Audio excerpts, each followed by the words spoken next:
onoliya ko se eminent writer ko ona saute noa galoj akhड़ा re jahay ko bon nyam ka ko akhड़ा cha chalawi ona saute ge aiswa pahataren general secretary president vice president ku ten ho inya manot johar tehnya nya johar daro noa karante se sarhawin chala ko je tehnya nya jaha satam kana ona the women's voices in Santali literature narratives of strength and struggle je mit tirla kani ona tirla lekate ho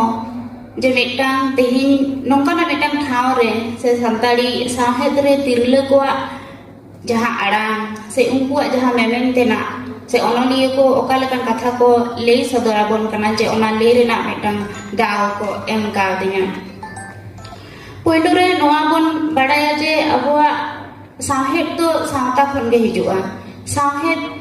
sawta re oka nyeloa ona ge onoliya ko akwa ol reko ol tol talate ko samang sodora to sawta ko nyela je okalekana kana je sawta jodi abu jodi Indian society rena katha jodi bon nyela se khanran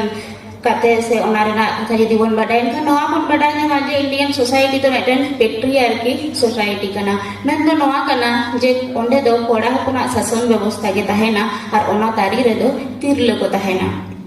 to ona talare ona jaha Indian society bon leida ona khona ge abu jaha santal society kana to santal society re do abu do men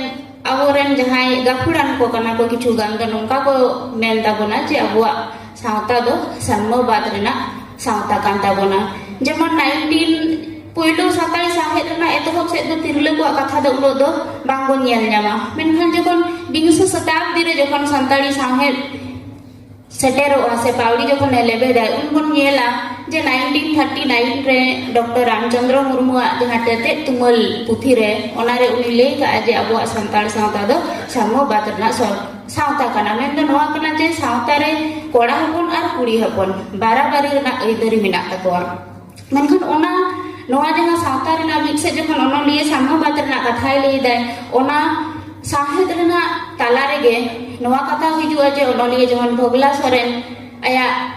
gayan rahi rawa kana talate se bit laha lekan gayan re uni le sodore ay je koda ar kuri banar reya ge je sawta re se jaha jaha bichar ব্যবস্থা uni udu ida je barabari rena thau menak takwa ar rol rena ho aidari menak takwa menkhan noa katha rena ge arho birud re jodi bon nyela se ona jodi aro bhitir se bon chala aje gamam re noa aro bon nyela je jemon Udit Kumar Mandi bon nyele ya